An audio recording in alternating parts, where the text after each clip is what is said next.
नमस्कार, मैं Divya coach, TV9 digital में आपका स्वागत है। रूस यूक्रेन विवाद में अहम मोड़ आया है। रूस लगातार यूक्रेन पर हमले कर रहा था और माना जा रहा है कि यूक्रेन इस जंग में अकेला पड़ गया है। ना ही नेटो देश और ना ही यूरोपियन देश यूक्रेन की मदद के लिए आगे आए। कई देशों ने प्रतिबंध लगाए थे, मगर जंग के मैदान में यूक्रेन अकेला ही लड़ रहा है। मगर रूस ने ही इस बात को झुटलाते हुए दावा किया कि अमेरिका यूक्रेन को बायोकेमिकल हथियार बनाने के लिए फंड कर रहा है। रूसी विदेश मंत्रालय के जरिए ट्वीट कर ये दावा किया गया कि अमेरिका और यूक्रेन की सरकार मिलिट्री बायोलॉजिकल प्रोग्राम चला रहे हैं। इसके बाद इस मुद्दे ने तूल पकड़ लिया और चीन ने भी यूएन सिक्योरिटी काउंसिल की डिबेट में इस दावे का समर्थन किया। हालांकि दोनों अमेरिकी और यूक्रेन की सरकारों ने स्पष्ट रूप से इसका इनकार किया। अब तक कई देशों और इंडिपेंडेंट ऑर्गेनाइजेशंस की इस मुद्दे पर टिप्पणी आ चुकी है, जिसमें WHO और UN ने इस बात से इनकार किया। अमेरिका की राजदूत ने UN में कहा कि अमेरिका यूक्रेन में ऐसा कोई प्रोग्राम नहीं चला रहा है।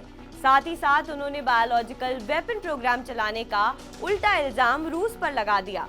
बात करें भारत की, तो भारत का रवैया पूरे रूस यूक्रेन विवाद में महत्वपूर्ण रहा है। भारत ने इस बार भी अपना पक्ष मजबूती से रखा है।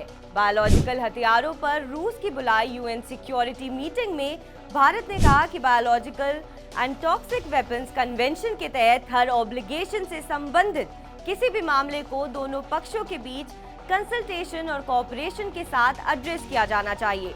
संयुक्त राष्ट्र में भारत के स्थायी प्रतिनिधि TS तिरुमूर्ति ने कहा कि हमने बार बार यूक्रेन की स्थिति पर गंभीर चिंता व्यक्त की है।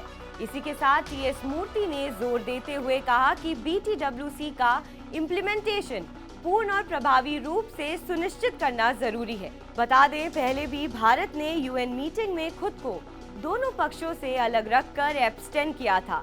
वहीं कुछ का मानना है कि भारत रूस के पक्ष में है। पहले भी रूस और भारत के रिश्ते मजबूत रहे हैं और रूस ने भी भारत का कदम कदम पर साथ दिया है। यूक्रेन में ऐसे कई लैब्स हैं जिनको अमेरिका से फंडिंग मिलती है। इस बात की जड़ 90 के दशक तक जाती है, जब अमेरिका ने सोवियत यूनियन के टूटने के बाद बायोलॉजिकल थ्रेट रिडक्शन प्रोग्राम चलाया था।